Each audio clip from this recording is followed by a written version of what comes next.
coisa importante que eu quero que vocês tenham em mente, toda vez que a gente fala do Google Colab, tá? Ele está muito atrelado ao Gmail, tá? Então, o Google Colab é uma aplicação, né, do Gmail em si. Então, aqui vocês podem notar que eu estou logada. E ele cria sempre uma pastinha chamada assim, ó, dentro lá do seu Drive, quando você abre aqui, ó, o seu Drive, ele abre uma pastinha chamada Colab Notebooks, né? Então, todos, tipo assim, tudo que você cria, claro que aqui, nesse caso, eu criei essas subpastas aqui dentro, mas aqui são todas, tudo que ele gera no notebook do Colab, ele abre aqui. Por aqui, eu posso simplesmente vir aqui e abrir. Vou pegar esse cara aqui. Abrir, dar um clique direito, abrir, Google Colab. Então, ele automaticamente já tem conectado esse app, então ele já faz eu posso abrir direto por aqui, ou simplesmente digitar, né, colab, research.google.com, que ele já automaticamente abre. Se vocês notarem, igual eu falei anteriormente, né, duas formas, ou eu posso ir pelo Drive, ou eu posso simplesmente vir aqui e digitar Google Colab Research, né, ou dar um Google mesmo e colocar Colab e ele automaticamente faz. Uma coisa importante que vocês têm que ter em mente, toda vez que a gente fala do Colab, é que vocês precisam sempre se preocupar que vocês precisam de uma conta da Google, tá? Então, você precisa estar logado para ele poder gerar. A ideia do Colab, vocês vão depois estudar e ver mais à frente, né, tem um tutorialzinho, né, uma introdução rápida, ele tem essa característica, a extensão do arquivo aqui, se vocês notarem, aqui no caso está sem nome, né, .ipinb, que é a extensão do Google Colab.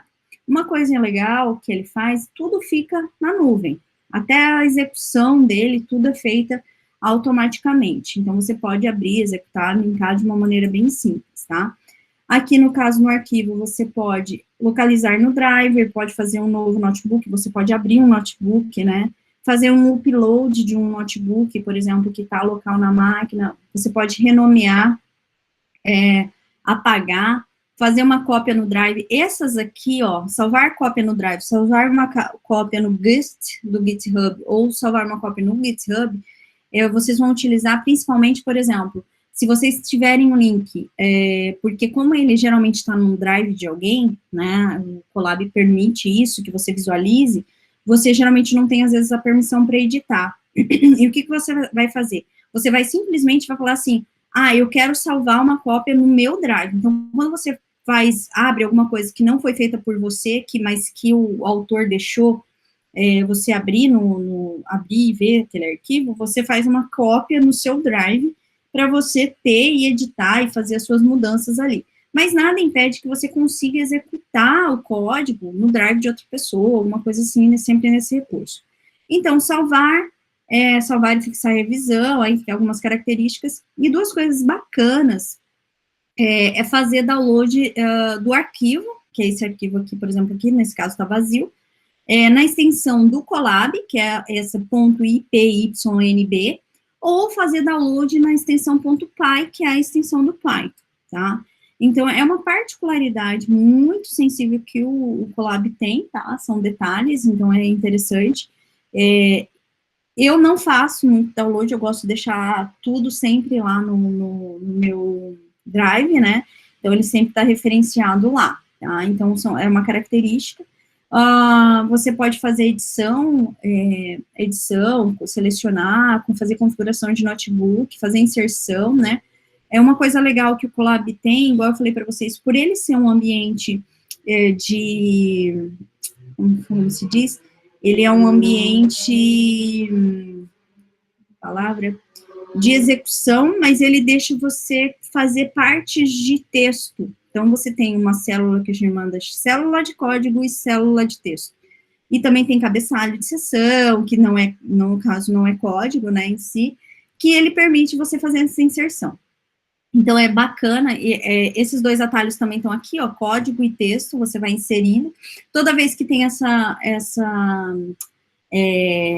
esse playzinho, quer dizer que você pode executar aquilo, tá, que você está fazendo, então você tem a opção de executar, porque aqui é um código.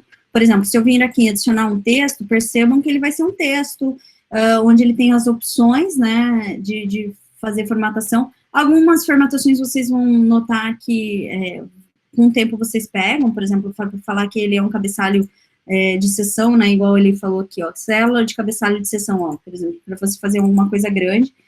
Toda vez que vocês fazem texto, ó, esse aqui é o código, né, aqui ele só está numerando a minha primeira linha, se eu tivesse uma segunda linha, uma terceira linha, ele estaria dessa forma.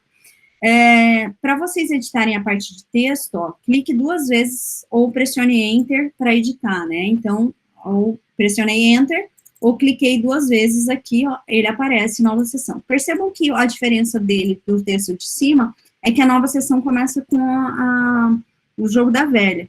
Então, aqui, né, por exemplo, se vocês quiserem colocar capítulo ou sessão, alguma coisa dessa forma, ó, ele, do lado direito, ele está mostrando como está ficando o meu texto. Para mim voltar para o texto de cima, ó, ele posso escrever qualquer coisa. Isso aqui é um texto, gente, simples, tá? Vou sair dele aqui. Vocês percebam que não é código. Código vai ser sempre isso daqui. Então, tomem bastante cuidado, que é uma particularidade bem maluca do Colab que ele faz, que é bem bacana. Vocês podem movimentar, ó, por exemplo, para cima, para baixo, editar também, né, copiar, colar, apagar. Fica bem à vontade para trabalhar com tudo isso, tá? É uma particularidade do Python, né? Um ambiente de execução, uma coisa bacana, você pode executar tudo, né? Ou você pode executar em partes, né? Então, às vezes, é uma mania, geralmente, que a gente tem de estar executando, e você pode ter, por exemplo, mais códigos, ó. Posso ter vários códigos, pedaços de código aqui, onde, se eu clicar aqui, ele executa esse aqui, claro, não vai executar nada, porque não coloquei nenhum comando ali.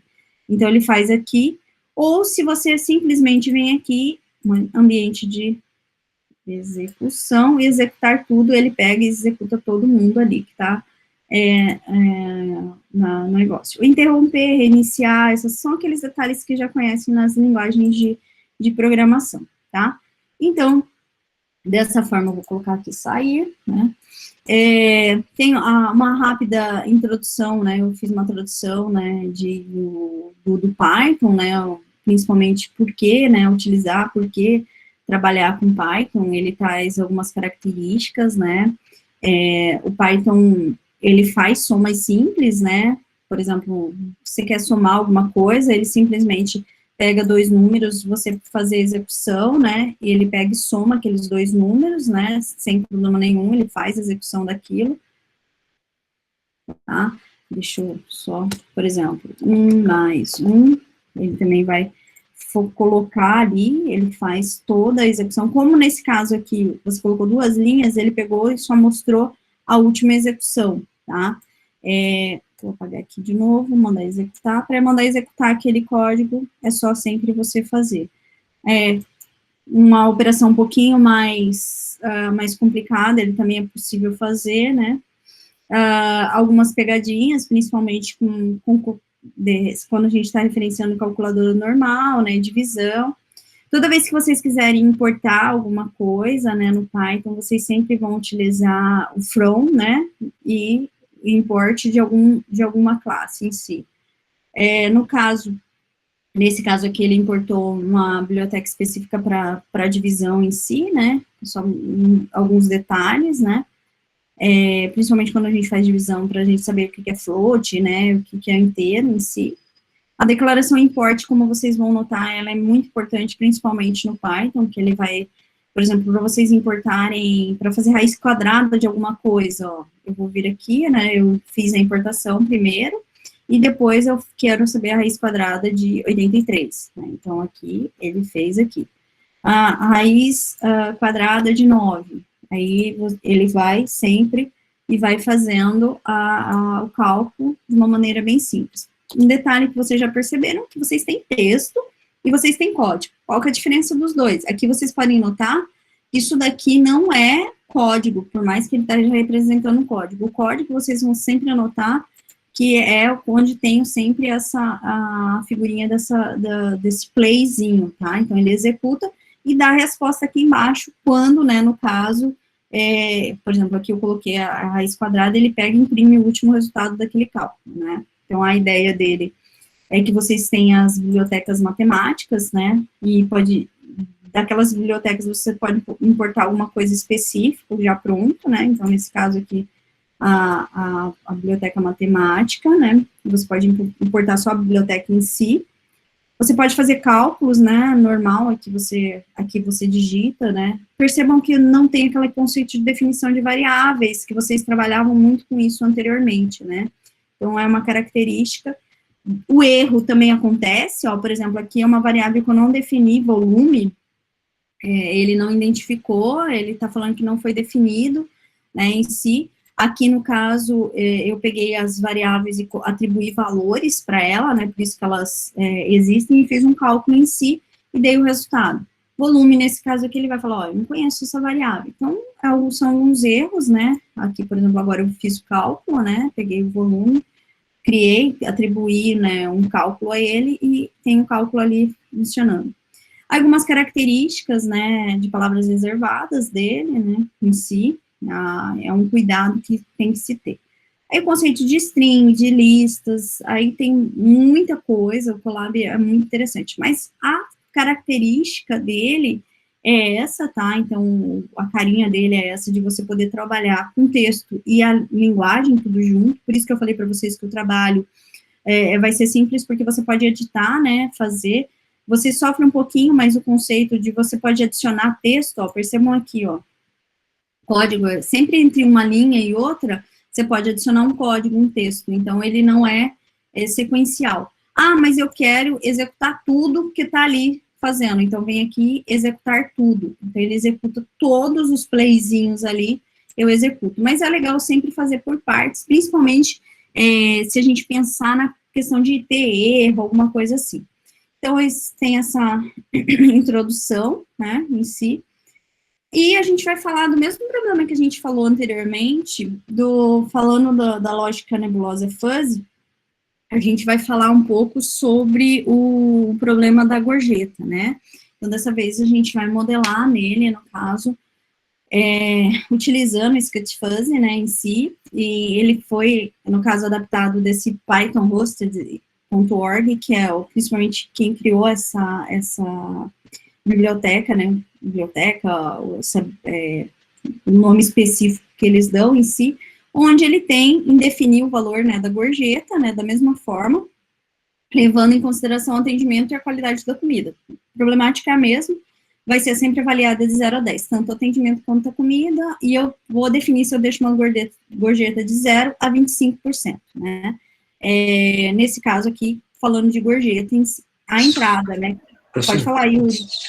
Esse seria um exemplo do trabalho que a senhora ressuscitava? Sim, pode ser. O único detalhe aqui que eu não coloquei, Yuri, que você colocaria, é colocar aqui em cima, ó, por exemplo, você vem aqui, ó, você pode inserir um cabeçalho, foi lá para cima. Aqui vocês colocariam, por exemplo, ó, eu criei uma nova seção e aqui vocês colocariam o nome dos integrantes, né? Grupo, aí você coloca, ou você coloca aqui o nome do trabalho, né? Gorjeta. E aqui vocês vão colocar nome dos alunos, né? Então, aqui você colocaria e digitaria assim, e a problemática, né? Aqui, no caso, o exemplo do problema, percebam que isso aqui é texto, para vocês verem como que é muito simples, por isso que eu não quero que vocês se preocupem em fazer um relatório, porque o próprio trabalho vai fazer isso, né? Então, aqui, ó, percebam, nesse caso aqui eu só não coloquei, mas aqui vocês colocariam o nome do aluno, né? Pode colocar o curso, né? No caso de vocês que a gente tem automação e a computação, né? Matrícula, né? Uma coisa assim, deixar ali, pronto. Tá tudo ali definido, tá? Então, é uma característica, né, que vocês podem ter, e vocês podem trabalhar, vocês podem ver que é um site em si, executando ali. E vocês podem definir, né, o trabalho, percebam que isso daqui é um texto, esse daqui é a definição de outro texto. né? Então, ele está definindo, professora, eu estou sofrendo com formatação. Vocês vão ver, eu vou dar um clique aqui, dou 2 cliques, que eu vou editar isso aqui que eu acabei que está escrito, ó. É meio estranho, porque o que ele faz? Aqui, para ele definir que é um link, é uma forma de você definir, onde vocês podem perceber que, aqui do lado direito é como está aparecendo para mim. O que ele fez? Ele falou que, ele colocou entre colchetes, né, e falou que é o link para, se alguém quiser clicar e ir para aquele link, é dessa forma que faz, né. Aí o problema, isso aqui é a parte de texto, né, percebam que aqui eu estou colocando, no caso, colocando em tipo de marcador, aqui eu coloquei em negrito, então dois asteriscos para começar e 2 asteriscos para o final. É claro que vocês têm isso daqui em cima também, para colocar código, negrito, itálico, tamanho de seção, vocês podem fazer a formatação. No começo a gente sofre um pouquinho, porque ele é meio estranho, assim, da forma de um texto, de um editor de texto normal. Mas você aprende, por exemplo, aqui, nesse caso aqui, ele coloca as indentações, né, um dentro do outro, né, mas vocês podem colocar marcador, o marcador está aqui em cima, que é a definição em si do texto, né, percebam que aqui, ó, regra de decisão também define a parte de seção, né, das condições, né, e alguns exemplos aqui que eu coloquei. Então, é muito simples para vocês descreverem, né, esse problema. Então, aqui, sair, né, da edição, percebem que quando você sai da edição só aparece seu texto, né, não aparece a forma de formatação que ele está. Então, eu tenho a minha entrada, que vocês também vão da mesma forma modelar de uma forma escrita, né, verbal, né, então aqui ele fez, qualidade da comida. Quão saborosa era a comida? Numa escala de 0 a 10, o universo, né, vai ser de 0 a 10. Conjunto difuso, quais são os valores, né, que você conhece como ser humano, né, péssima, comível, deliciosa. Qualidade do serviço, né, também de 0 a 10, quer dizer, você está falando qual que é o seu intervalo, e você está falando qual que são os valores daquela variável. Então, você tem uma variável chamada comida, uma variável chamada serviço, e quais são as opções que você tem dentro dela, né? Então, aqui no qualidade de serviço, você tem ruim, aceitável e excelente. A saída é a consequência daquilo, né? No caso, a gorjeta aqui é numa escala de 0 a 25, né? 0 a 25, e o valor, né, dele, em valor que a gente chama de difuso, seria baixa, média ou alta.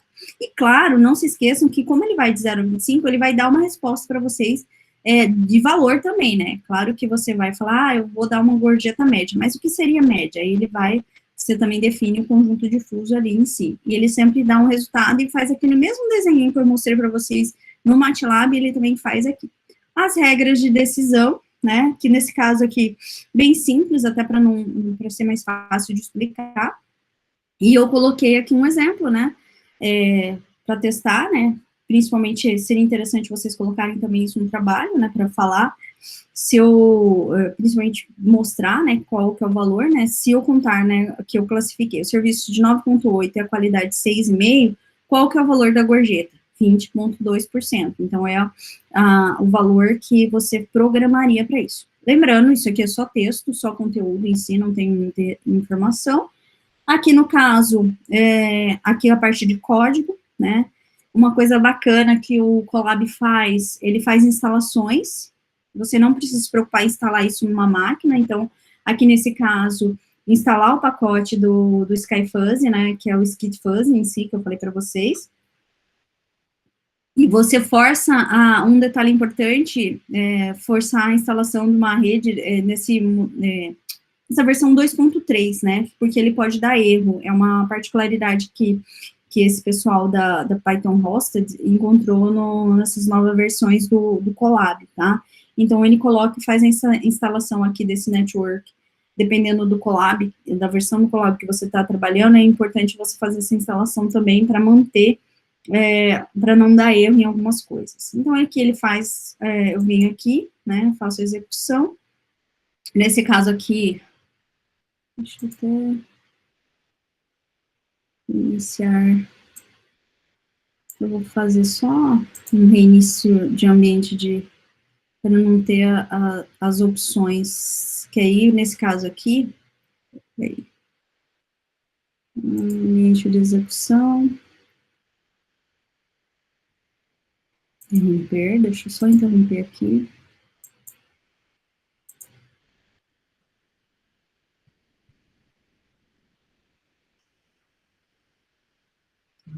Aí, no caso, eu executo, o código ele fica aparecendo aqui, ó, ele faz a instalação, ó, da execução, ó, instala, beleza, fez, executou sem problema. Aqui a saída, não deu nenhum erro, eu executei essa parte do meu problema. Agora, para eu criar o controlador da gorjeta usando esse SketFuzzy, né, ele usa esse API, né, que foi desenvolvido pela Python Host, né, em si. Ele usa o SciPy, que é uma biblioteca, né, em si. Então, ele fez todas essas configurações que antes a gente precisava, em vez de você programar tudo isso. Então, é um kit muito bacana, que eu gostei bastante de trabalhar com ele, e também torna a vida de vocês bem mais simples.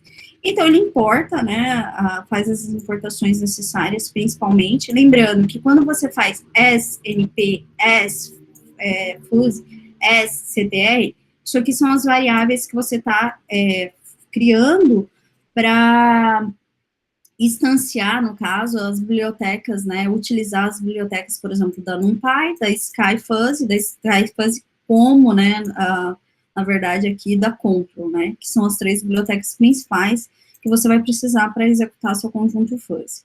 Então, aqui, no caso, as variáveis, como eu vou me referenciar a elas, são essas três, né, então, aqui, eu vou criar a primeira variável do problema, que é a comida, né, e serviço. Percebam que eu uso control.antecedentes, que é para fazer o meu arranjo, né, minha variável de arranjo, 0, 11 e 1, no caso, também aqui o serviço 0, 11 e 1, por que 11? Porque eu tô, no caso, eu comecei com 0, se eu comecei com 0, ele vai até 11 em si, porque ele vai fazer uma faixa, né, de 10, da nota, né, de 1 a 10, né, em si, de 0 a 10 em si, principalmente para pegar. Então, eu coloquei um flagzinho para falar que é comida, que o outro é serviço, né, e a função de pertinência em si, né.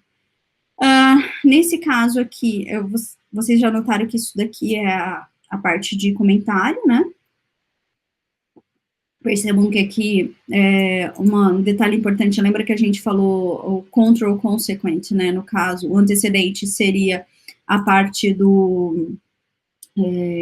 de você falar as variáveis, e o consequente é o método de defusificação. Então, você troca o diffuse método, por exemplo, para centroid, se você quiser, ou para mon, que é aquela das médias, né, ou do som, que seria outras, são três, lembra que são três formas de você obter resultado.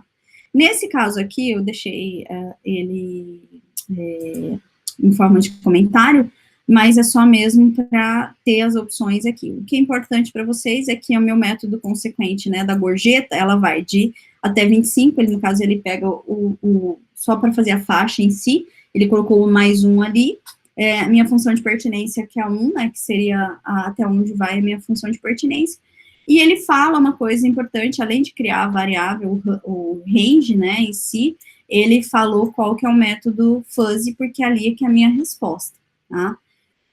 Aqui ele configurou só os nomes, né, das minhas variáveis, né, da comida, né, então aqui a comida é péssima, comível e deliciosa, que é que a gente relatou lá no problema.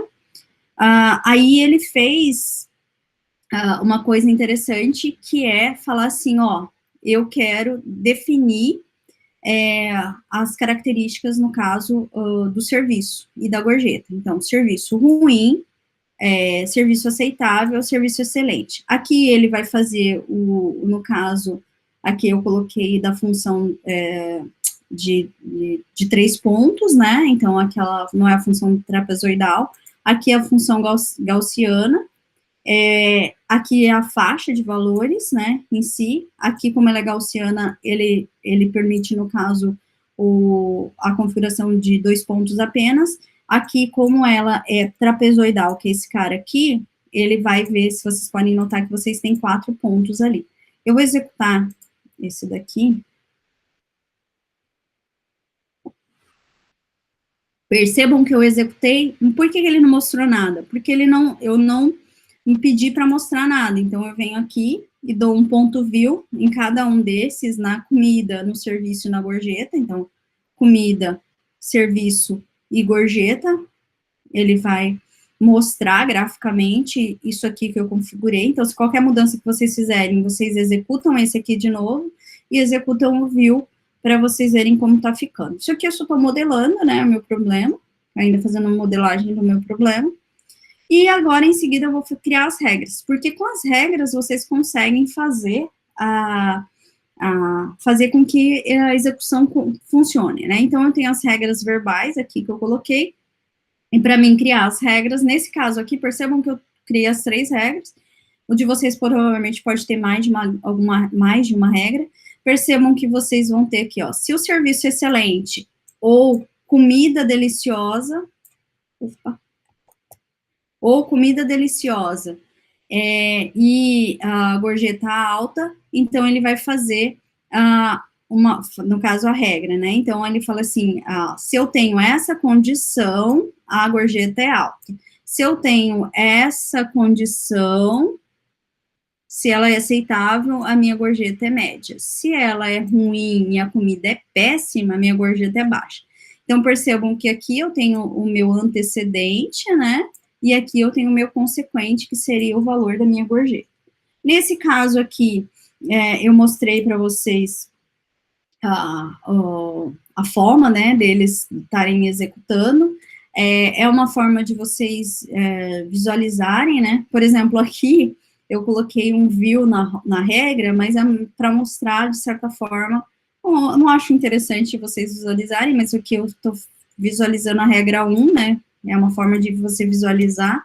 Posso visualizar a regra 3 também. A forma do desenho, né? Em forma de grafo em si. Mas isso aqui é só mesmo a título de informação. É meio estranha a informação que ele mostra, mas é uma forma de executar. Aí, você vai criar e simular o controlador nebuloso, né, que ele vai ser feito dessa forma, né, você vem aqui, gorjeta vai receber o controlador onde você carrega as regras, né, nesse caso aqui, as 3 regras do controle, você executou e falou, aqui você criou e aqui você ativou elas no controlador, no sistema do fuzzy em si. Nesse caso aqui, aí eu vou fazer já o simulador, quer dizer, vou colocar em execução ele.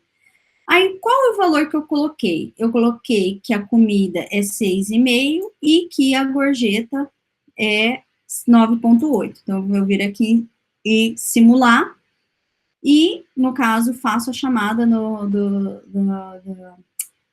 computar o resultado daquilo, né? Porque aqui você fez a entrada e aqui você executa ela para ela fazer o cálculo daquilo que você fez a entrada. Então, por isso que você vai ter sempre o gorjeta simulador aqui embaixo, que você fez a entrada das suas variáveis e aqui você executa. Lembrando que o ponto compute é uma variável interna, né? Uma função interna lá do SketchFuzzy em si. Então, você executa, né? Dei os valores. E agora a parte gráfica, que eu acho muito bacana, principalmente para mostrar, da mesma forma que a gente utiliza lá no MATLAB, você mostrar de uma forma gráfica. E outro detalhe, a gorjeta, né, um print normal, que vocês já devem estar acostumados, e o valor de saída, né, o gorjeta.simulador.output, quer dizer, o valor da gorjeta, né, é gorjeta. Então, ele vem aqui e calcula, né, 19,49. Então, ele tem aqui, eu barrei só mesmo para pular a linha, para não ficar grudado ao gráfico. Gorjeta.view, no caso, de quem? Do simulador, então, desse cálculo de simulador que você já viu a resposta. Então, ele mostra aqui, tá? E ele quer dizer que a gorjeta é 19, né? Ela bate mais ou menos aqui, então está dentro desse gráfico aqui, de uma gorjeta alta, né? Então, ele ativa o gráfico aqui. Por exemplo, se vocês quiserem ver o resultado dos 3 gráficos, né? É o ponto view, por exemplo, para comida. Percebam que ele está chamando o cálculo que você fez lá em cima do gorjeta simulador, né? Dos valores. Então, ele executa, ó. Ele fala qual que foi ativado para No caso, a comida, a gente falou que ela é comível, né?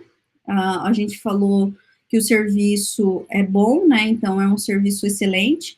E aqui, no caso, o valor da gorjeta que ele está sendo executado, tá? O que vocês vão fazer? Vocês vão pegar, no caso, fazer a substituição, né, desses códigos. Eu sugiro que vocês trabalhem com ele em si. Vocês façam e vocês vão simplesmente controlar o problema em cima dessa... quero usar outra função que não seja centroide, quero usar, não é trapézio, não é gaussiana, então aqui, vocês percebam que, aqui, esse cara aqui ficou gaussiana, porque eu coloquei aqui, né, o universo dele gaussiano, mas vocês podem colocar, por exemplo...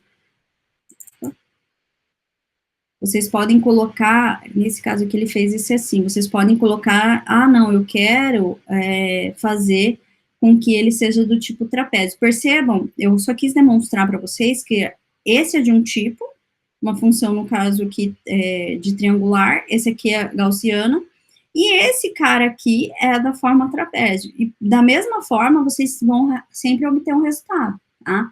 Então, a característica dele que vocês vão brincar, né, com ele, substituir, né, fazer os ranges, né, em si, esse código em si, tá tudo disponível, né, lá, né, então, criar as regras, verificar tudo isso, é bem simples e bem bacana de trabalhar. Vocês, de uma forma parecida, igual eu falei anteriormente aqui, no caso, eu vou apagar esse trabalho aqui, gorjeta, porque não é só o problema em si, vocês vão descrever e brincar com a ferramenta.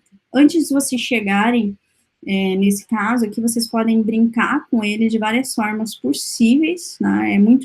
Eu acho muito bacana e simples de utilizar, tá? O Colab, é muito mais prático, né, de utilizar. Então, façam os exercícios. Posso fazer, professora, lá está escrito MATLAB, posso fazer no Colab? Pode fazer no Colab, até para vocês exercitarem mais. Posso fazer no MATLAB? Pode, se vocês acharem mais prático no MATLAB, pode fazer, até porque ele tem uma toolbox, tudo, é mais tranquilo, tá? Alguma dúvida? Eu vou parar a gravação rapidinho.